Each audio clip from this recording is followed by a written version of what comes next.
अस्सलामुअलैकुम। उम्मीद है व्यूवर्स आप सब खैरियत से होंगे। आज की वीडियो का हमारा टॉपिक है how to solve a question in MA English. तो इस वीडियो में हम जानेंगे कि हमने एमए इंग्लिश का जब एग्ज़ाम देना है तो उसके लिए हमने प्रिपरेशन कैसे करनी है और क्वेश्चन को सॉल्व किस तरह से करना है, वो कौन सा बेस्ट वे है जिसको हम यूज़ करें और हमारे मार्क्स मैक्सिमम आए और हमारे एग्जामिनर पर इम्प्रेशन भी अच्छा पड़े।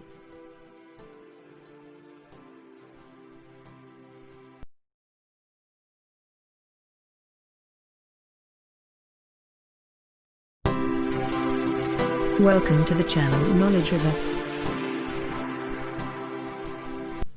वीडियो स्टार्ट करने से पहले मैं रिक्वेस्ट करूंगी, अगर आपने मेरा चैनल सब्सक्राइब नहीं किया तो प्लीज़ सब्सक्राइब करें, लाइक करें और शेयर भी किया करें।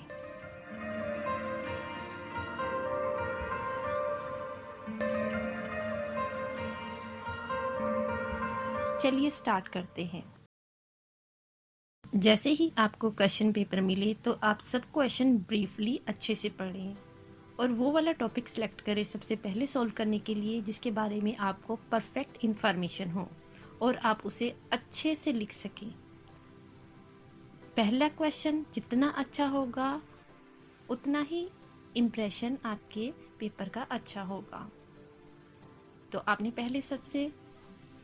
सबसे पहले क्वेश्चन सेलेक्ट करना है जिसे आपने सोल्व करना है, वो वाला क्वेश्चन जिसके बारे में आपको बहुत सारी इंफॉर्मेशन हो, उसके राइटर के बारे में इंफॉर्मेशन हो, उस क्वेश्चन से रिलेटेड अगर कोई फॉर एग्जांपल नॉवल का कोई क्वेश्चन सोल्व कर रहे हैं तो उस नॉवल राइटर के बारे में और नॉवल के बारे में आपके पास अच्छी इंफॉर्मेशन होनी चाहिए। जो क्वेश्चन आपने फर्स्ट सेलेक्ट किया है सोल्व करने के लिए उसको आप एक दो दफ़ा अच्छे से पढ़ें, क्योंकि क्वेश्चन अंडरस्टैंड करना बहुत इम्पोर्टेंट है। कहते हैं understanding the question is half of the questioning. It's mean अगर आपको क्वेश्चन अच्छी तरह से समझ आ गया है तो समझ लें आपका आधा क्वेश्चन वहीं पर सोल्व हो गया। एक पेंसिल लें और क्वेश्चन में हल्का हल्का मार्क करें, अंडरलाइन कर सकते हैं। For example may be question में कोई एक बात पूछी गई है, मे बी क्वेश्चन में बहुत सारी बातें पूछी गई हैं, तो जिस बात के बारे में आपने लिखना है सबसे पहले क्वेश्चन अंडरस्टैंड करें और उसके लिए आइडिया सोचें कि इसको मैंने किस किस तरह से सोल्व करना है। आइडिया एक भी हो सकता है, ज़्यादा भी हो सकते हैं, तो आपने सबसे पहले आइडियाज़ सेलेक्ट करने हैं कि मैंने इसको किस तरह से सोल्व करना है और किस किस चीज़ के बारे में पूछा गया है और उस चीज़ के बारे में मैंने क्या क्या लिखना है। क्योंकि आप जानते हैं सम टाइम हमें एक ही चीज़ के बारे में क्वेश्चन पूछा जाता है, लेकिन मोस्टली क्वेश्चन जो है पार्ट्स में भी आ जाता है। उसके 2 पार्ट्स भी हो सकते हैं, 3 भी हो सकते हैं, डिपेंड करता है कि क्वेश्चन आपसे किस तरह पूछा गया है। नेक्स्ट, आपने क्वेश्चन सोल्व करते वक्त एक बात का ध्यान रखना है, जो भी आप लिखें टू द पॉइंट लिखें। आपने अपने एग्जामिनर को अनोइंग नहीं करना। हर इंसान जो है उसमें थोड़ा बहुत चिड़चिड़ापन होता है, कुछ लोगों में ज़्यादा होता है, कुछ लोगों में कम होता है, और जो लोग एक ही चीज़ को डेली बेसिस पे कर रहे होते हैं सम टाइम उनमें उस चीज़ से रिलेटेड चिड़चिड़ापन ज़्यादा आ जाता है।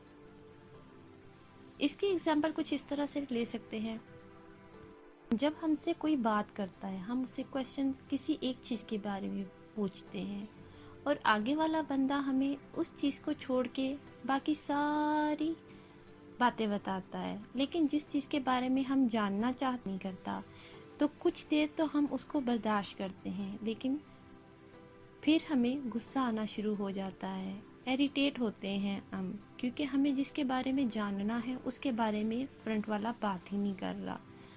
तो ये बर्दाश्त की लिमिट हमें जितनी है ज़रूरी नहीं कि दूसरों में भी उतनी हो, कुछ में ज़्यादा होती है, कुछ में कम होती है। हो सकता है हमारी कम हो या हमारी ज़्यादा हो।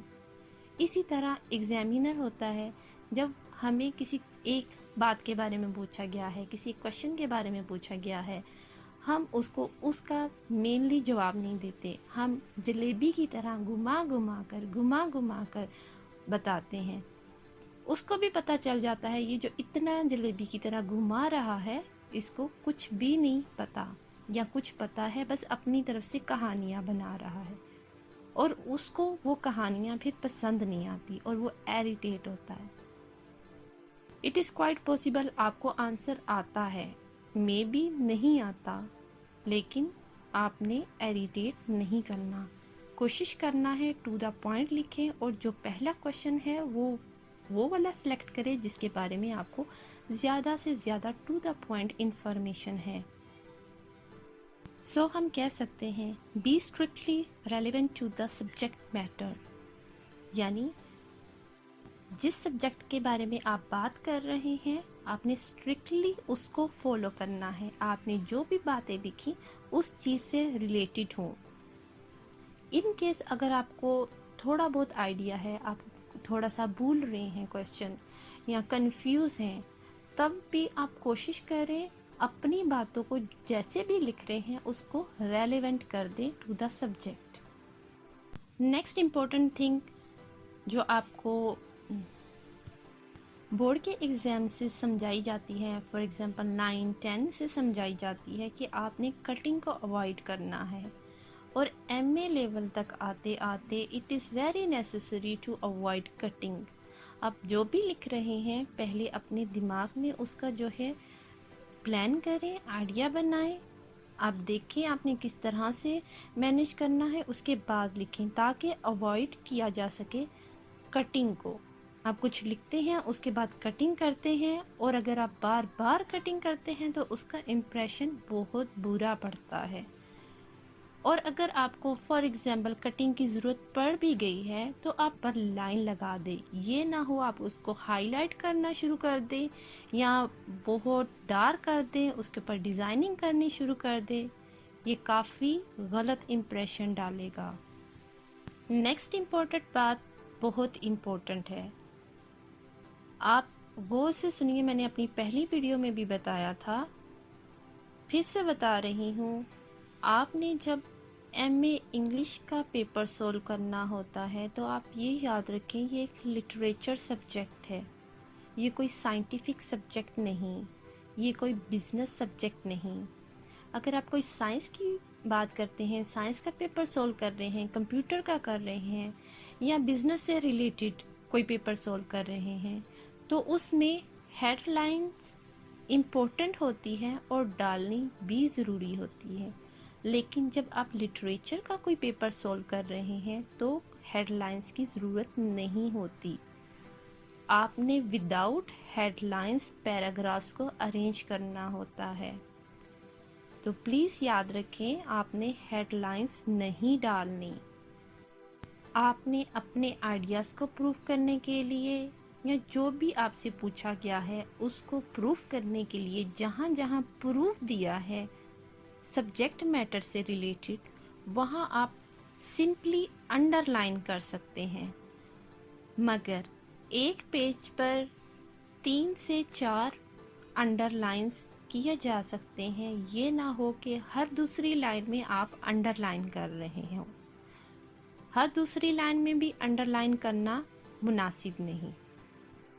आप एक पैराग्राफ लिखें, उसमें एक प्रूफ दें, प्रूफ को अंडरलाइन करें,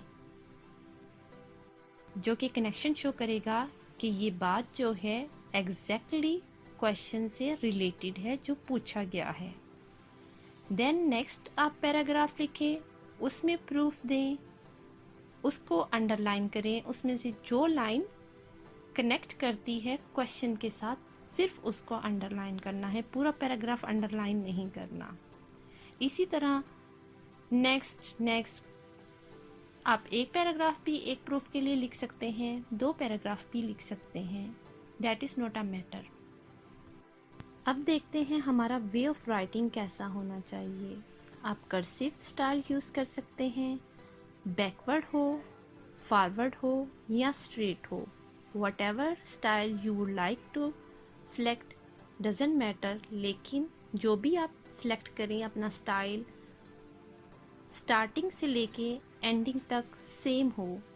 ये ना हो एक क्वेश्चन का कुछ पार्ट जो है फॉरवर्ड हैंड राइटिंग में है और कुछ पार्ट जो है बैकवर्ड में हो। एक ही स्टाइल यूज़ करें, फॉरवर्ड करें, बैकवर्ड करें या स्ट्रेट करें। ज़्यादा खूबसूरत स्टाइल फॉरवर्डिंग का माना जाता है। एमए इंग्लिश का एग्ज़ाम पेपर सॉल्व करने के लिए आपको ऑलमोस्ट 45 शीट्स मिलेंगी। 4 क्वेश्चन आपने सॉल्व करने होते हैं। 25 मार्क्स पर क्वेश्चन होते हैं। इस हिसाब से अगर देखा जाए तो नियरली आपने 10 शीट्स पर क्वेश्चन सॉल्व करनी होती हैं। पंजाब यूनिवर्सिटी में 8 to 10 शीट्स पर क्वेश्चन है। सरगोदा यूनिवर्सिटी में 6 to 8 भी चल जाती हैं। पंजाब यूनिवर्सिटी का पेपर सॉल्व करने के लिए आपने जो क्वेश्चन सेलेक्ट किया है, सबसे पहले उसका इंट्रोडक्शन दें। 1 से 1.5 पेज का इंट्रोडक्शन होता है। फॉर एग्जाम्पल आप कोई पोइम का क्वेश्चन सॉल्व कर रहे हैं तो सबसे पहले आप पोइट का इंट्रोडक्शन दें, फिर आप पोइम का इंट्रोडक्शन दें कि वो पोइम जो है किस चीज़ से रिलेटेड है। अलग अलग पैराग्राफ भी बना सकते हैं लेकिन विदाउट हेडलाइंस। 1 से 1.5 पेज का इंट्रोडक्शन देने के बाद आपने मिड पॉइंट पर आना है, क्वेश्चन का मिड पार्ट, जिसमें आपने क्वेश्चन जो पूछा गया है उसके बारे में डिटेल लिखनी है, उसको अच्छे से डिस्क्राइब करना है, डिफरेंट आइडियाज़ यूज़ करने हैं। इस मिडल पार्ट में आपने प्रूफ्स देने होते हैं। ये पार्ट जो है कम से कम 5 से 7 पेजेस का होना चाहिए।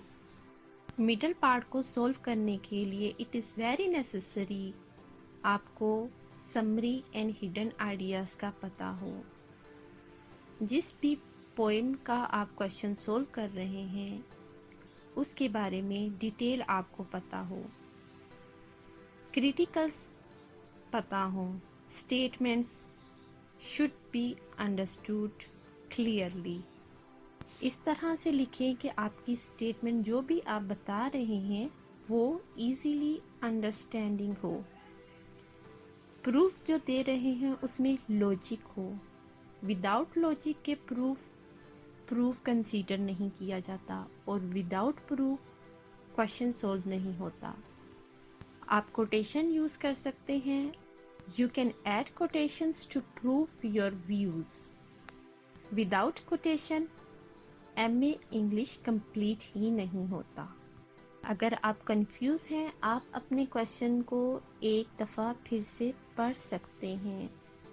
During solving your exam, during solving your question. उसके बाद आपने एंडिंग करनी है। Ending is the main part of the question. आपने सोच समझकर अच्छे तरीके से एंडिंग करनी है। एंडिंग करने के लिए भी 1 से 1.5 पेज रिक्वायर्ड है। एंडिंग में आपने जो भी क्वेश्चन सॉल्व किया है उसकी ब्रीफली समरी बनाकर भी लिखी जा सकती है। ठीक है, आप अच्छी सी समरी के तौर पर लिखें, अपने क्वेश्चन को डिस्क्राइब करें ब्रीफली। और प्लीज़ ख्याल रखें जो भी आपने लाइंस यूज़ की हैं, स्टेटमेंट्स यूज़ की हैं, उसको बार बार रिपीट ना करें। एक ही चीज़ को जब आप बार बार रिपीट करते हैं तो उससे भी इम्प्रेशन ख़राब होता है। At the end very important thing जो मैंने अपनी पहली वीडियोस में भी आपको बताई है, फिर से बता देती हूँ। जब आपने एमए इंग्लिश का एग्ज़ाम सॉल्व करना है, इट इज़ वेरी नेसेसरी आपकी ग्रामर परफेक्ट हो, आपकी वोकेबलरी परफेक्ट हो, स्पेलिंग मिस्टेक्स ना हो और आप अच्छे से अच्छे वर्ड्स को यूज़ करें, स्टैंडर्ड वर्ड को यूज़ करें, ताकि एग्जामिनर को भी पता चले कि आपकी इंग्लिश का लेवल जो है मास्टर लेवल का है। इसके साथ हम अपनी वीडियो को एंड करते हैं। लाइक करें, सब्सक्राइब करें और शेयर करें मेरी वीडियो। और अपना ढेर सारा ख्याल रखें और मुझे दुआओं में याद रखें। अल्लाह हाफिज़।